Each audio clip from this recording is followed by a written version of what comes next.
Assalamualaikum warahmatullahi wabarakatuh. Di balik rumah megah dan gaya hidup glamor keluarga Rudy, tersimpan rahasia besar yang dipendam Lina, sang istri. Ketika tuduhan sebagai benalu menghantamnya, akankah pengorbanan diam-diamnya terungkap, atau justru menghancurkan keluarga yang ia perjuangkan? Lina duduk di sudut ruang tamu yang ramai, tubuhnya menyatu dengan bayang-bayang temaram lampu neon di rumah yang terasa semakin asing baginya.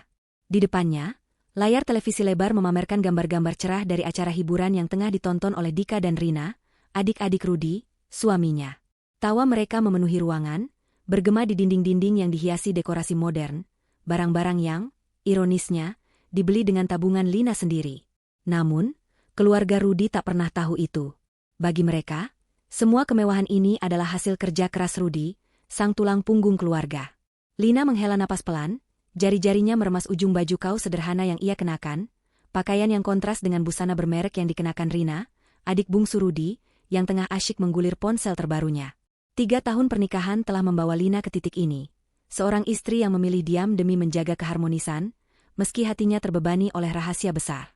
Ia pernah menjadi karyawan berprestasi di perusahaan pamannya, sebuah firma konsultan ternama di Jakarta. Gaji besar, bonus tahunan, dan penghargaan sebagai karyawan teladan pernah menjadi bagian dari hidupnya. Namun, ketika ia memutuskan menikah dengan Rudy, ia memilih mundur. Bukan karena ia lelah bekerja, tetapi karena ia ingin memberi ruang bagi Rudy untuk mengejar karirnya tanpa merasa tersaingi. Rudy, dengan gaji pas-pasan sebagai karyawan swasta, memiliki harga diri yang rapuh. Lina tahu itu. Ia tak ingin suaminya merasa kecil di hadapan istrinya yang sukses. Maka, dengan hati lapang, ia menyerahkan surat pengunduran diri, meninggalkan dunia yang pernah memberinya kebanggaan. Keputusan itu tak mudah. Lina ingat malam-malam panjang ketika ia bergumul dengan pikirannya sendiri, menimbang antara karir yang ia bangun dengan susah payah dan cinta yang ia miliki untuk Rudy. Ia masih bisa merasakan getar di tangannya saat menandatangani surat pengunduran diri, matanya berkaca-kaca namun penuh tekad. Ia yakin, dengan pengorbanannya, Rudy akan punya kesempatan untuk membuktikan dirinya. Ia bahkan menggunakan koneksinya dengan pamannya untuk memasukkan Rudy ke perusahaan tempat ia dulu bekerja, mengatur agar Rudy naik dari posisi office boy menjadi staf administrasi. Rudy tak pernah tahu itu. Baginya, promosi itu adalah buah kerja kerasnya sendiri, dan Lina membiarkannya percaya begitu. Di rumah ini, Lina bukan hanya istri Rudy, tetapi juga penyokong diam-diam bagi keluarga besar suaminya. Selain Rudy, ada Ibu Siti dan Bapak Joko, orang tua Rudy, serta Dika dan Rina, adik-adik Rudy yang masih duduk di bangku SMP dan SMA. Rumah megah di kawasan elit ini, dengan taman kecil di depan dan garasi yang menampung mobil tua, adalah tempat mereka semua tinggal bersama. Mobil itu, yang Rudy kira miliknya, sebenarnya adalah peninggalan almarhum ayah Lina. Lina sengaja tak pernah menceritakan kebenaran itu, tak ingin Rudy merasa minder atau terbebani. Setiap pagi, Rudy mengendarai mobil itu ke kantor dengan wajah penuh percaya diri, tanpa tahu bahwa kendaraan itu adalah salah satu dari banyak pengorbanan Lina. Biaya hidup keluarga ini tak murah. Gaji Rudy, yang sebagian besar habis untuk bahan bakar mobil dan kebutuhan sehari-hari seperti makan, tak pernah cukup untuk menutupi gaya hidup mereka. Cicilan rumah, biaya sekolah Dika dan Rina, tagihan listrik, air, hingga kebutuhan sekunder seperti pakaian baru atau makan di restoran, semua ditanggung Lina. Ia menggunakan deposito warisan dari almarhum orang tuanya, serta tabungan yang ia kumpulkan selama bertahun-tahun bekerja.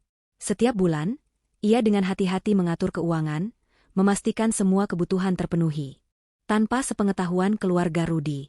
Namun, pengorbanan ini datang dengan harga mahal, penghinaan dan sindiran. Ibu Siti, ibu mertua Lina, tak pernah menyembunyikan ketidaksukaannya. "Lina, kamu sih, cuma bisa ngandelin Rudy. Untung anakku pekerja keras," katanya suatu sore, sambil mengiris sayuran di dapur. Nada suaranya penuh ejekan, seolah Lina adalah beban yang tak berkontribusi apa-apa. Lina hanya tersenyum tipis, menahan luka di hatinya. Ia tahu, jika ia membuka mulut dan mengungkap kebenaran, keluarga ini mungkin akan hancur. Dika dan Rina juga tak kalah pedas.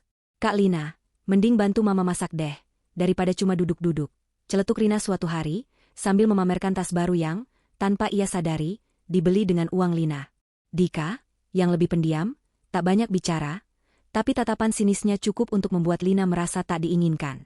Lina seringkali menatap langit-langit kamarnya di malam hari, bertanya pada dirinya sendiri apakah pengorbanannya sepadan. Ia teringat rumah mendiang orang tuanya, tempat ia dibesarkan dengan penuh kasih sayang. Rumah itu kini hanya ditempati Embok Sari, pembantu setia yang merawatnya sejak kecil.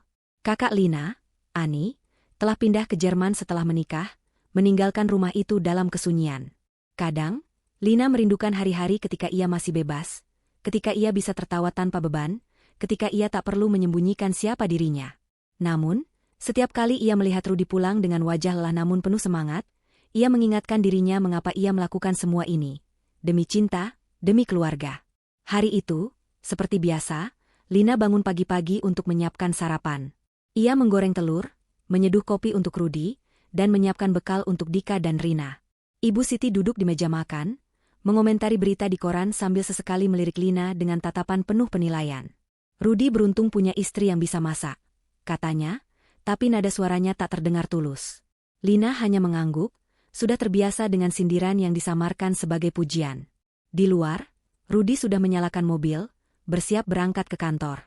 "Lin, aku berangkat dulu, ya?" teriaknya dari garasi. Lina melambaikan tangan dari pintu, tersenyum meski dadanya sesak. Saat mobil Rudi menghilang di ujung jalan, Lina kembali ke dalam rumah. Dika dan Rina bergegas ke sekolah, masing-masing membawa tas baru yang Lina belikan bulan lalu. Ibu Siti mulai mengomel tentang kebutuhan baru. "Kulkas kita udah tua, Lin. Harus ganti. Rudi pasti bisa beli yang baru, kan?" Lina mengangguk pelan, tahu bahwa permintaan itu akan kembali menggerus tabungannya. Ia menatap ponselnya, memeriksa saldo rekening yang semakin menipis. Di hatinya, ia berdoa agar pengorbanannya tak sia-sia, agar suatu hari keluarga ini bisa melihatnya bukan sebagai benalu, melainkan sebagai pilar yang menyangga mereka semua. Namun, di sudut hatinya, ia mulai merasa lelah menyembunyikan kebenaran, lelah. Keluarga Rudi hidup dengan kemewahan yang mencolok, seolah-olah mereka adalah keluarga kelas atas yang tak pernah kekurangan. Rumah megah di kawasan elit Jakarta, dengan pagar besi hitam dan taman kecil yang terawat, menjadi saksi bisu gaya hidup mereka yang glamor.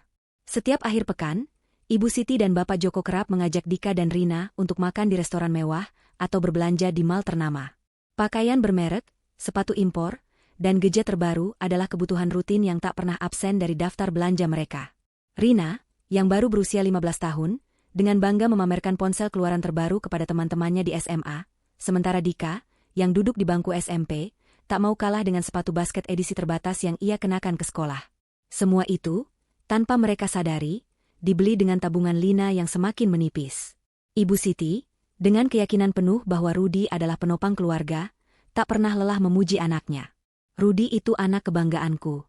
Kerja keras, bisa beli rumah ini, kasih kita hidup enak," katanya suatu malam di meja makan, sambil menikmati hidangan steak yang Lina masak dengan hati-hati. Nada suaranya selalu menyisipkan sindiran halus untuk Lina. "Kalau bukan karena Rudi, mana bisa kita hidup begini? Kamu beruntung, Lin, punya suami kayak dia." Lina hanya mengangguk, menahan senyum pahit.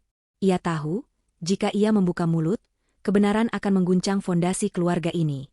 Gaji Rudi, yang tak lebih dari cukup untuk bahan bakar mobil dan kebutuhan makan sehari-hari, tak mungkin mampu membiayai gaya hidup mereka. Cicilan rumah, biaya sekolah Dika dan Rina, tagihan listrik, air, hingga kebutuhan sekunder seperti liburan dan barang branded, semua ditanggung Lina dari deposito warisan almarhum orang tuanya dan tabungan yang ia kumpulkan selama bekerja di perusahaan pamannya. Rudi sendiri tak pernah mencurigai apapun. Setiap pagi, ia berangkat ke kantor dengan mobil tua peninggalan ayah Lina, yang ia kira miliknya sendiri. Ia bangga dengan posisinya sebagai staf administrasi, posisi yang ia dapatkan setelah bertahun-tahun bekerja sebagai office boy. Ia tak tahu bahwa promosi itu adalah hasil lobi Lina kepada pamannya, yang masih mengelola perusahaan tempat Rudi bekerja. Rudi pulang setiap malam dengan cerita tentang pekerjaannya, tentang rekan-rekan kantor yang menghormatinya, dan tentang rencananya untuk terus naik jabatan. Lina mendengarkan dengan penuh perhatian, tersenyum setiap kali Rudi berbicara dengan semangat, meski hatinya perih karena ia tak bisa berbagi beban yang ia pikul sendirian. Dika dan Rina, adik-adik Rudi, semakin hari semakin menuntut. "Kak Lina, aku butuh tas baru. Yang kemarin udah ketinggalan zaman," kata Rina suatu sore, sambil menunjukkan foto tas kulit impor di ponselnya. Dika, yang biasanya pendiam, ikut menyela, "Aku juga mau sepatu baru, Kak. Yang sekarang udah jelek." Lina mengangguk, berjanji akan mengurusnya, meski ia tahu tabungannya sudah mendekati titik kritis. Ia seringkali duduk sendirian di kamar, membuka aplikasi perbankan di ponselnya, menghitung sisa saldo dengan cemas. Deposito warisan ayahnya, yang dulu terasa tak akan habis, kini tinggal separuh. Tabungan pribadinya, hasil keringatnya selama bekerja, juga semakin menipis. Namun, ia tak pernah protes. Ia terus membayar, terus memenuhi kebutuhan keluarga, karena ia tak ingin Rudy merasa gagal sebagai kepala keluarga. Ibu Siti, dengan sikapnya yang semakin sinis, tak henti-hentinya menyindir Lina. "Kamu sih, Lin, cuma bisa ngandelin Rudy. Coba kalau kamu kerja, mungkin kita nggak perlu ngirit-ngirit," katanya suatu hari, saat Lina sedang mencuci piring. Lina hanya diam, tangannya gemetar menahan amarah dan kesedihan. Ia ingin berteriak, ingin mengatakan bahwa tanpa uangnya, keluarga ini tak akan bisa hidup seperti sekarang. Tapi ia menahan diri, mengingatkan dirinya bahwa kebenaran itu akan menghancurkan harga diri Rudy. Ia memilih diam, seperti selalu, meski setiap sindiran terasa seperti luka baru di hatinya. Bapak Joko, ayah mertua Lina, lebih pendiam dibandingkan istrinya, tapi ia tak pernah membela Lina. Ia seringkali hanya mengangguk setuju setiap kali Ibu Siti mengeluh tentang kemalasan Lina. "Kalau Rudy nggak kerja keras, kita semua mungkin udah di jalan," katanya suatu kali, tanpa sadar bahwa kata-katanya seperti pisau yang menusuk hati Lina. Lina, yang selalu bangun pagi untuk menyiapkan sarapan, yang mengurus rumah, yang memastikan semua kebutuhan terpenuhi, merasa semakin tak dihargai.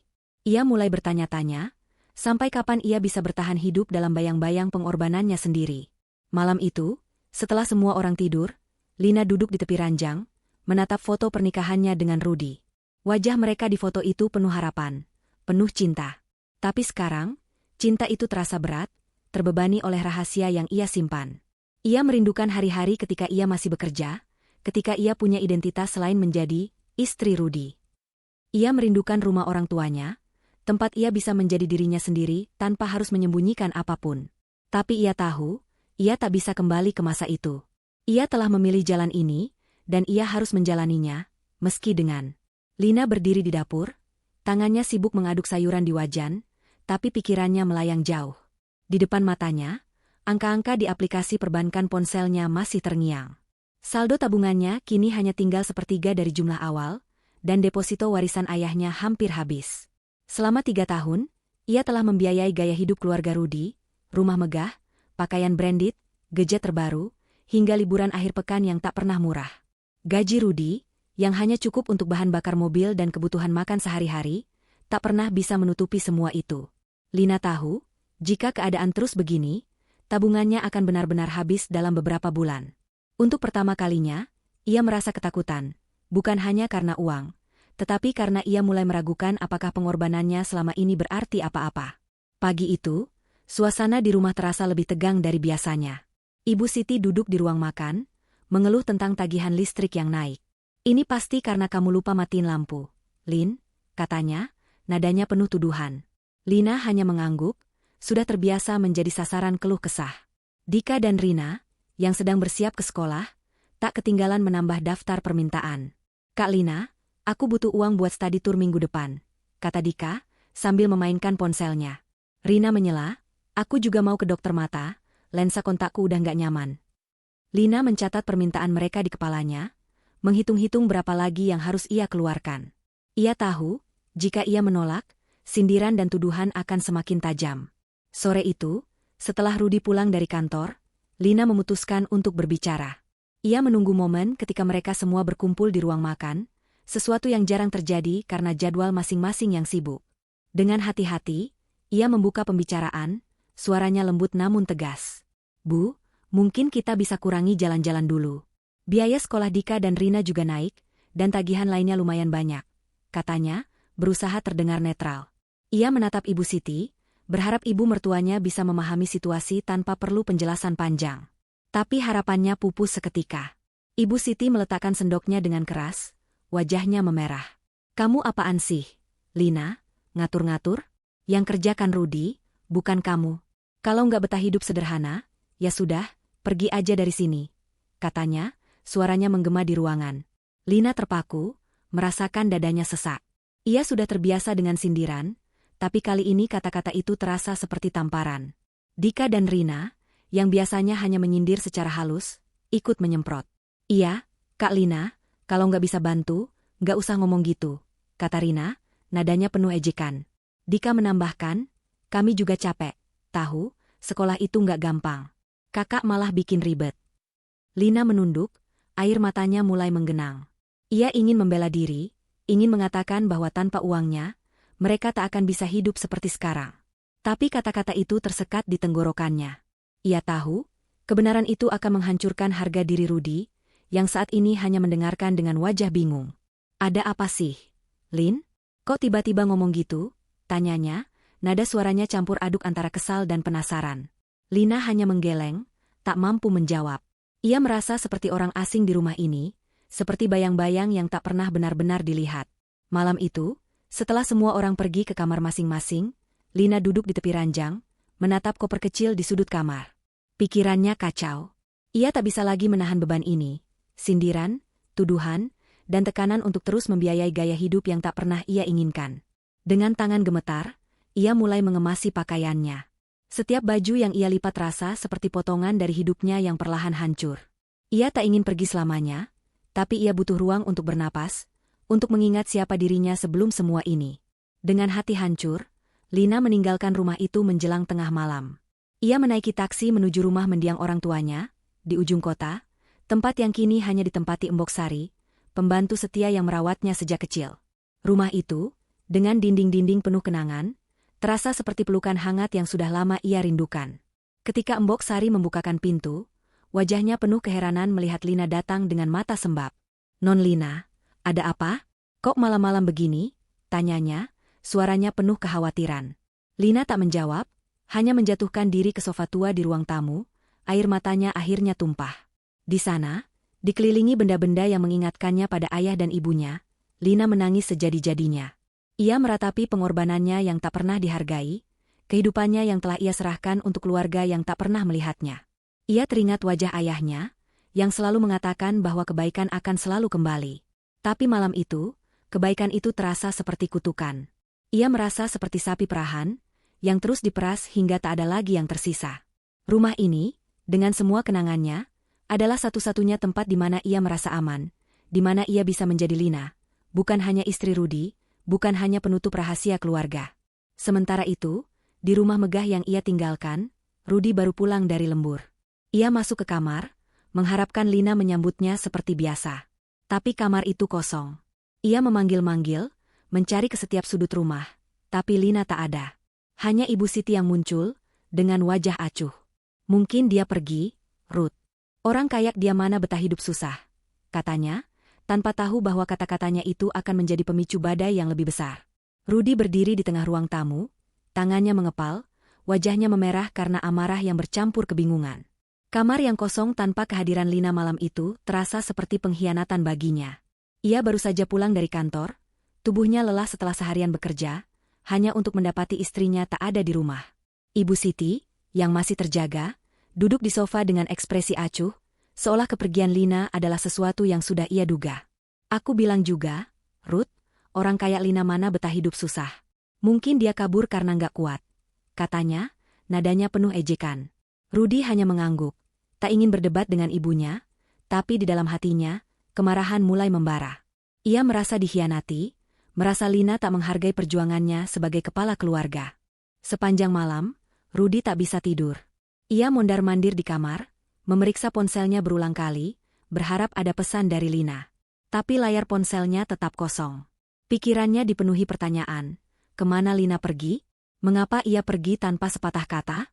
Apakah ia benar-benar tak tahan hidup bersama keluarganya? Rudi selalu percaya bahwa ia adalah tulang punggung keluarga, bahwa gajinya, meski pas-pasan, cukup untuk menafkahi mereka semua. Ia bangga dengan rumah megah ini, dengan mobil yang ia kendarai setiap hari, dengan posisinya di kantor yang perlahan naik. Tapi kepergian Lina membuatnya mulai mempertanyakan segalanya. Apakah ada yang salah dengan dirinya? Apakah ia gagal sebagai suami? Keesokan paginya, Lina kembali ke rumah. Wajahnya pucat, matanya sembab, tapi ada tekad di tatapannya. Ia tahu ia harus menghadapi keluarga ini, meski hatinya masih terluka. Ia masuk ruang tamu, di mana Rudi, Ibu Siti, Bapak Joko, Dika, dan Rina sudah menunggu. Suasana tegang, seperti badai yang siap meletus. Rudi bangkit dari sofa, wajahnya penuh amarah. "Kamu kemana semalam, Lin? Pergi tanpa bilang apa-apa?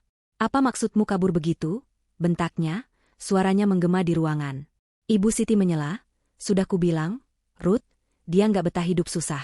Benalu kayak gini cuma bikin repot." Dika dan Rina mengangguk setuju, tatapan mereka penuh penghakiman. Lina berdiri di tempatnya, tangannya gemetar, air mata mulai menggenang di matanya.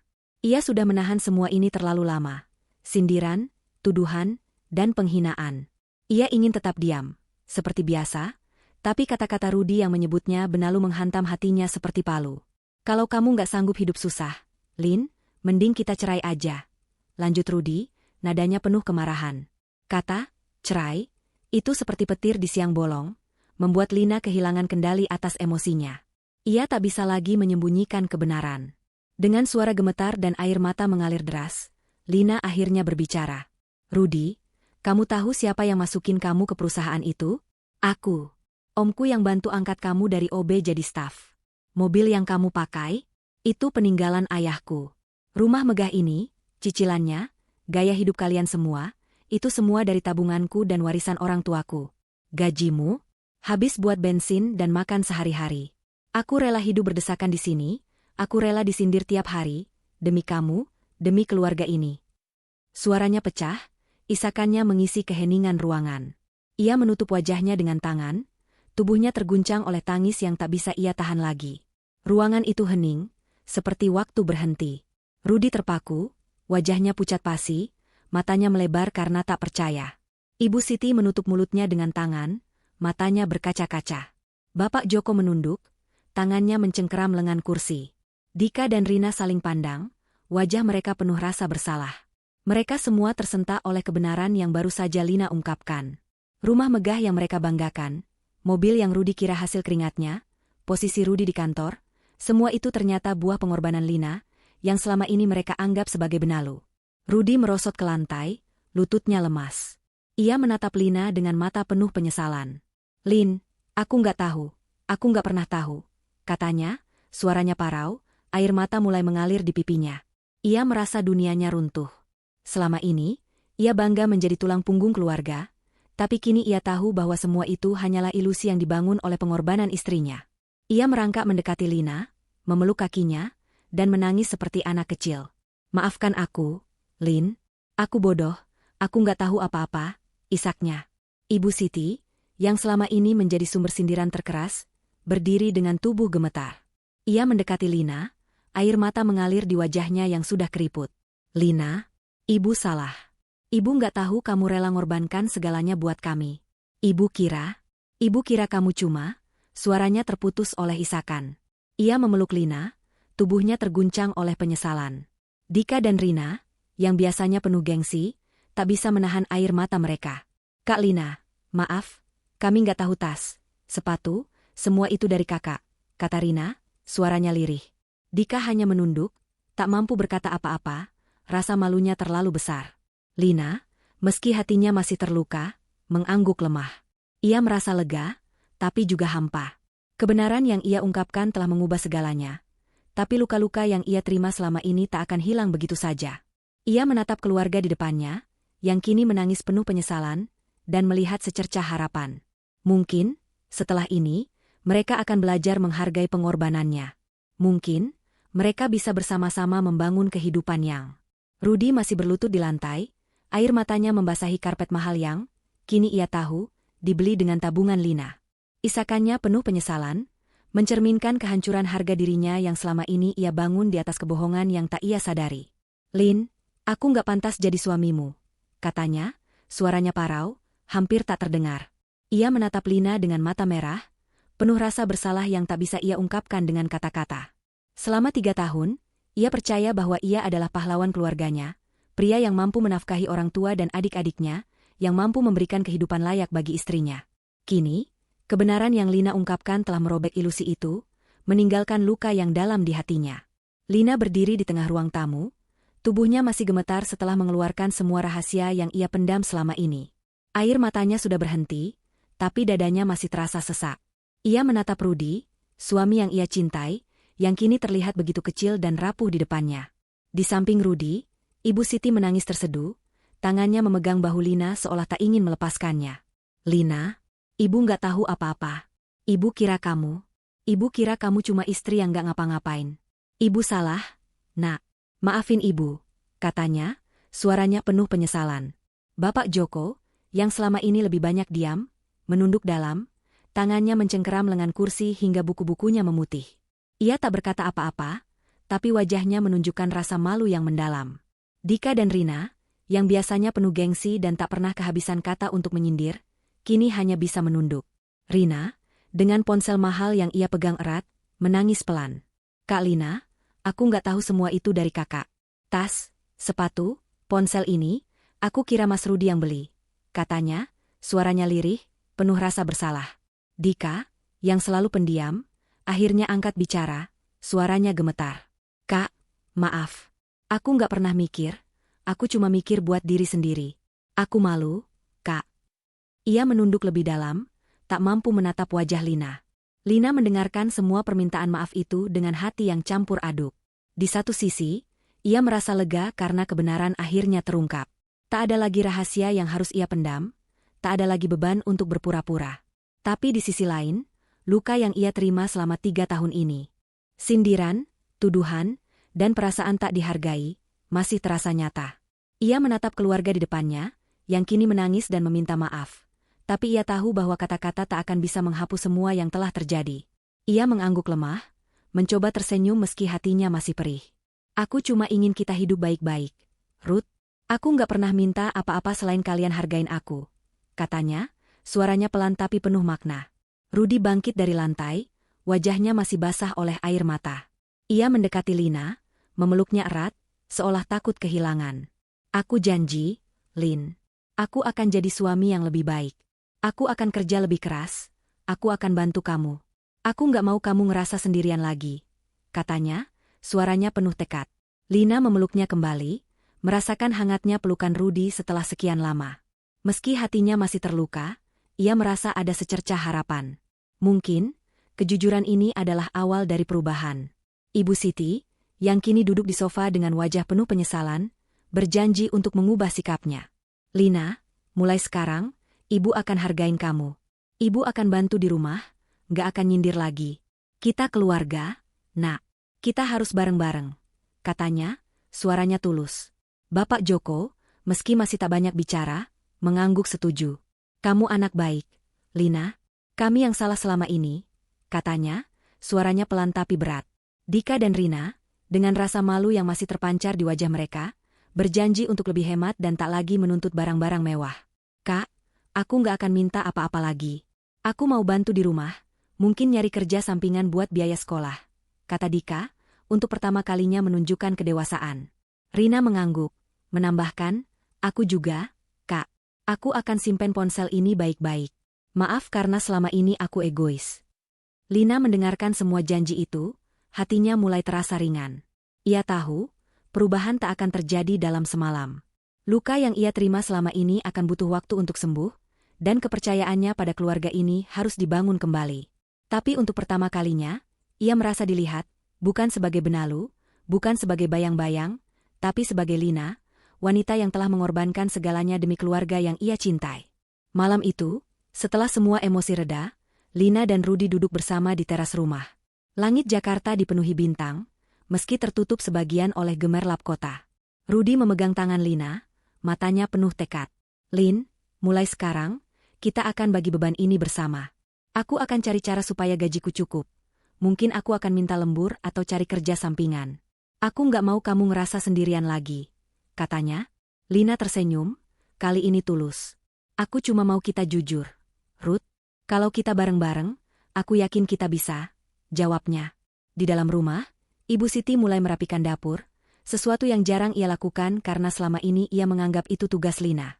Dika dan Rina membantu, meski dengan gerakan canggung, menunjukkan niat mereka untuk berubah. Bapak Joko duduk di ruang tamu, menatap foto keluarga dengan ekspresi penuh penyesalan. Ia tahu, keluarga ini telah diberi kesempatan kedua, dan ia tak ingin menyia-nyiakannya. Lina menatap langit, mengingat ayahnya yang selalu mengajarkan bahwa kebaikan akan kembali. Malam itu, untuk pertama kalinya, ia merasa ayahnya mungkin benar. Kebenaran yang ia ungkapkan, meski menyakitkan, telah membuka jalan untuk kehidupan yang lebih jujur. Ia tahu, perjalanan ke depan tak akan mudah. Tapi dengan keluarga yang kini mulai memahami pengorbanannya, ia merasa ada harapan baru, harapan untuk cinta yang lebih kuat, untuk keluarga yang saling menghargai, dan untuk hidup yang tak lagi dipenuhi bayang-bayang rahasia.